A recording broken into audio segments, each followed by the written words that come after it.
ओम श्री गणेशाय नमः। श्री जानकी वल्लभो विजयते। श्री रामचरितमानस तृतीय सोपान अरण्य कांड में जब आगे का वर्णन सुनिए।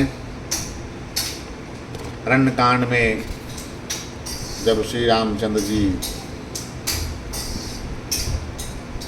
पापों का नाश करने वाले और उनके प्रभाव से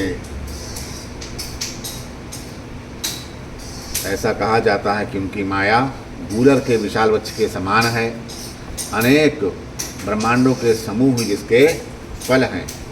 जीव चराचर जंतु समाना, भीतर बसहि न जानहि आना।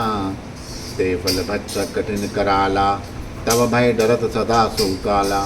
चराचर जीव गूलर के फल के भीतर रहने वाले छोटे छोटे जंतुओं के समान उन ब्रह्मांड रूपी फलों के भीतर बसते हैं सारे जीव। और वे अपने उस छोटे से जगत के सिवा, उस गूलर के अंदर के जगत के सिवा दूसरा कुछ नहीं जानते। उन फलों का भक्षण करने वाला कठिन और कराल काल है। वह काल भी सदा आपसे भयभीत रहता है। ते तुम सकल लोकपति साई, पूछो मोहि मनुज के नाई। यह बर मांगो कृपा निकेता, बसों हृदय श्री अनुज समेता। उन्हीं आपने समस्त लोकपालों के स्वामी होकर भी मुझसे मनुष्य की तरह प्रश्न किया। एक पाके धाम, मैं तो यह वर मांगता हूँ कि आप श्री सीता जी और छोटे भाई लक्ष्मण जी सहित मेरे हृदय में सदैव निवास कीजिए। अविरल भगत विरति सतसंगा, चरण सरोरहु प्रीति अभंगा। यद्यपि ब्रह्मा अखंड अनंता, अनुभव गम्य भजहि जय संता। मुझे प्रगाढ़ भक्ति वैराग्य सत्संग और आपके चरण कमलों में टूट प्रेम प्राप्त हो जाए। यद्यपि आप अखंड और अनंत हैं, ब्रह्मा हैं, जो अनुभव से ही जानने में आते हैं और जिनका संत जन भजन करते हैं। अस तब रूप बखानहु जानहु, फिर सुमन ब्रह्म रतिमानहु। संतत दासन देहु बड़ाई, ताते मोह पूछेहु रघुराई। यद्यपि मैं आपके ऐसे रूप को जानता हूँ और उसका वर्णन भी करता हूँ, तो भी लौट लौट कर मैं सगुण ब्रह्मा में आपके इस सुंदर स्वरूप में ही प्रेम मानता हूँ। आप सेवकों को सदा ही बढ़ाई दिया करते हैं। इसी से हे रघुनाथ जी आपने मुझसे पूछा है प्रभु परम मनोहर ठाऊं। पावन पंचवटी तेहु नाऊं, दंडक वन पुनीत प्रभु करहूँ। उग्र साप मुनिवर कर हरहूँ। हे प्रभु, एक परम मनोहर पवित्र स्थान है, उसका नाम पंचवटी है। हे प्रभु, आप दंडक वन को, जहाँ पंचवटी है, पवित्र कीजिए और श्रेष्ठ मुनि गौतम जी के कठोर शाप को हर लीजिए। बास करहूँ ता रघुकुल राया, कीजे सकल मुनि पर दाया। चले राम मुनि आयु सुपाई, तुरतहि पंचवटी नेहराई। हे रघुकुल स्वामी, आप सब मुनियों पर दया करके वहीं निवास कीजिए। मुनि की आज्ञा पाकर श्री रामचंद्र जी वहाँ से चल दिए और शीघ्र ही पंचवटी के निकट वहाँ पर पहुँच गए। गीधराज सै भेंट भई, बहुविध प्रीति बढ़ाई। गोदावरी निकट प्रभु, वहे परन ग्रह छाई। वहाँ गृधराज जटायु से भेंट भी हुई। उसके साथ बहुत प्रकार से प्रेम बढ़ाकर प्रभु श्री रामचंद्र जी गोदावरी के समीप पर्णकुटी छाकर रहने लगे। जब ते राम कीन तई बासा, सुखी भये मुनि बीती त्रासा। गिरबन नदी ताल छबिछाए, दिन दिन प्रतियति होई सुहाए। जब से श्री रामचंद्र जी ने वहाँ निवास किया, तब से मुनि सुखी हो गए। उनका डर जाता रहा। पर्वत वन नदी और तालाब शोभा से छा गए। वे दिनों दिन अधिक सुहावने होने लगे। खग मृग बंद आनंदित रहाई, मधुप मधुप मधुप मधुर कुंजत छब लहाई। शोभन बनन न सके अहि राजा, जहाँ प्रकट रघुबीर विराजा। पक्षी और पशुओं के समूह आनंदित रहते हैं और भौरे मधुर गुंजार करते हैं। शोभा पार हैं, जहाँ प्रत्यक्ष श्री रामचंद्र जी विराजमान हैं। उस वन का वर्णन सर्वराज शेष भी नहीं कर सकते।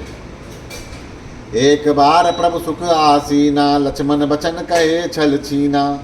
एक बार प्रभु सुख आसीना, लक्ष्मण बचे कहे छल हीना। सुर नर मुनि सचराचर साई, मैं पूछो निज प्रभु के नाई। एक बार प्रभु श्री रामचंद्र जी सुख से बैठे हुए थे। उस समय लक्ष्मण जी ने उनसे छल रहित या सरल वचन कहे, हे देवता, मनुष्य और मुनि और चराचर के स्वामी, मैं अपने प्रभु की तरह अपना स्वामी समझकर आपसे पूछता हूँ। क्या पूछता हूँ? मोहि समुझाई कहूँ सोई देवा, सब तज करऊँ चरण रज सेवा। कहूँ ज्ञान बीराग अरुमाया, कहूँ सो भगति करऊँ जय दाया। हे देव, मुझे समझा कर बताइए, जिससे सब छोड़कर मैं आपकी चरण रज की ही सेवा करूं। ज्ञान वैराग्य और माया का वर्णन कीजिए। मैं उस भक्ति को कहिए जिसके कारण आप दया करते हैं। ईश्वर जीव भेद प्रभु, सकल कहूँ समुझाई। जाते हुई चरण रति, शोक मोह भ्रम जाई। हे प्रभु, ईश्वर और जीव का भेद भी सब समझा कर कहिए, जिससे आपके चरणों में मेरी प्रीति हो और शोक मोह तथा भ्रम नष्ट हो जाए। तो रही मह सब कहूँ बुझाई, सुनहु तात मति मन चित लाई। मैं और मोर तोर तय माया, जही बस कीने जीव निकाया। श्री राम ने कहा, हे तात, मैं थोड़े में ही सब समझाकर कहे देता हूँ। तुम मन चित्त और बुद्धि लगा के सुनो। मैं और मेरा, तू और तेरा, ये माया है जिसने समस्त जीवों को वश में कर रखा है। गोचर जहाँ लगी मन जाई, सो सब माया जाने हूँ भाई। तही कर भेद सुनऊ तुम सो, विद्या पर अविद्या दूँ। इंद्रियों के विषयों को और जहाँ तक मन जाता है, हे भाई, उस सबको माया जानना चाहिए। उसके भी एक विद्या और दूसरी अविद्या, इन दोनों में भेद को तो तुम सुन ही लो। विद्या क्या है और अविद्या क्या है, इसमें अंतर क्या है, इसको सुनिए। एक दुष्ट अतिशय दुख रूपा, जा बस जीव परा भव कूपा। एक रचई जग गुण बस जाके, प्रभु प्रेरित नहीं निज बलता के। एक अविद्या या दुष्ट दोष युक्त है, एक अविद्या दुष्ट दोष युक्त है और अत्यंत दुख रूप है, जिसके वश होकर जीव संसार रूपी कुएं में पड़ा रहता है। और एक विद्या जिसके वश में गुण और जो जगत की रचना करती है वो प्रभु से ही प्रेरित है। उसके अपना बल कुछ भी नहीं, उसमें अपना बल कुछ भी नहीं है। ज्ञान मान जहाँ एक नाही, देख ब्रह्मा समान सब माही। कहीं तात सो परम विरागी, तन सम सिद्ध तीन गुण त्यागी। ज्ञान वह है जहाँ मान आदि एक भी दोष नहीं, जो सबसे सब में समान रूप से ब्रह्म को देखता है, ब्रह्मा को देखता है। तात उसी को परम वैराग्यवान कहना चाहिए, जो सारी सिद्धियों को और तीनों गुणों को तिनके के समान त्याग चुका हो।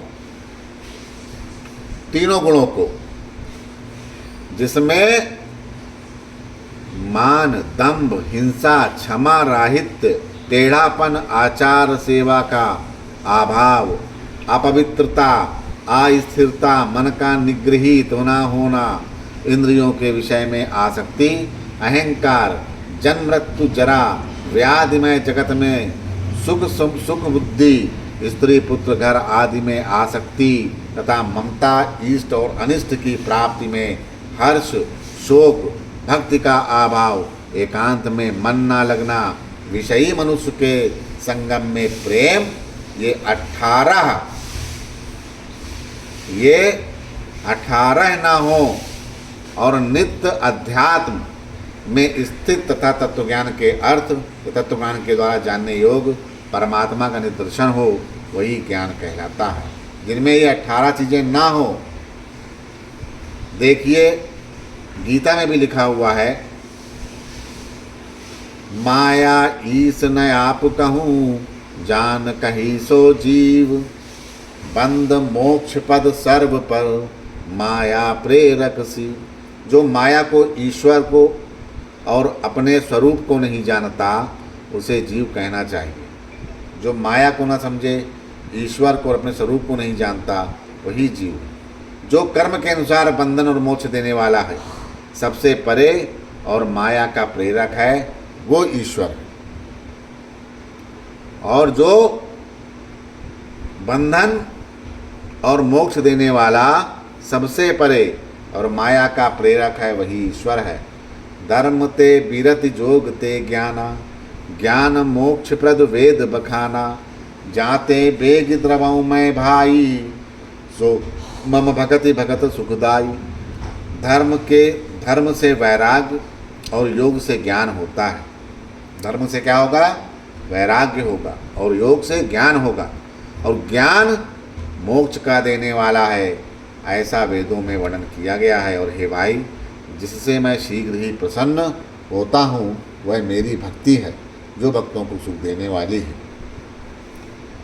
सो सुतंत्र अवलंबन आना, तियाधीन ज्ञान विज्ञाना, भगति ताते अनुपम सुख मूला, मिलई जो संत होए अनुकूला।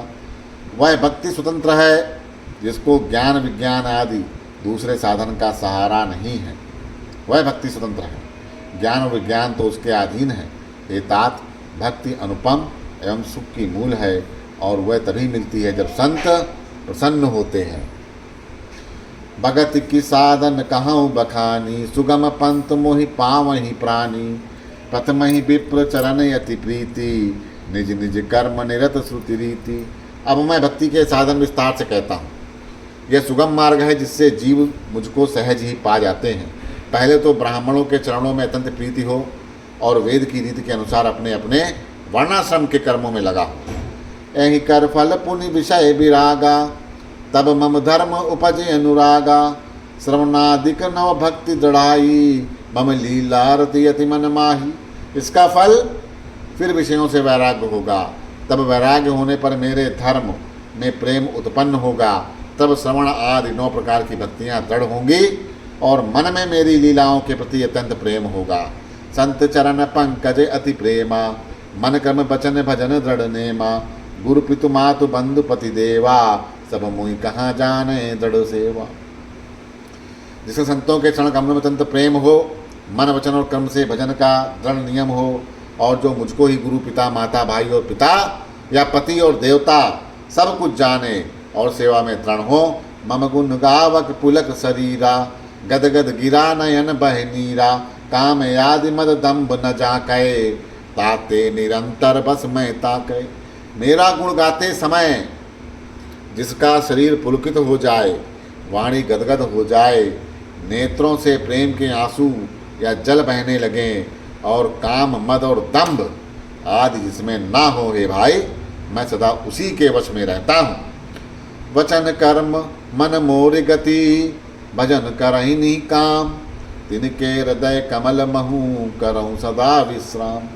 जिनको कर्म वचन और मन से मेरी की गति है, और जो निष्काम भाव से मेरा भजन करते हैं, उनके हृदय कमल में सदा विश्राम किया करता हूँ। भगति जोग सुनि यति सुख पावा, लक्ष्मण प्रभु चरण ही सिर नावा। यही विद गए कछुक दिन बीती, कहत विराग ज्ञान गुण नीति। इस भक्त योग को सुनकर लक्ष्मण जी अत्यंत ने सुख पाया। उन्होंने प्रभु श्री रामचंद्र जी के चरणों में सिर नमाया। इस प्रकार वैराग्य ज्ञान गुण और नीति कहते हुए कुछ दिन बीत गए। बोलो सियावर रामचंद्र की जय।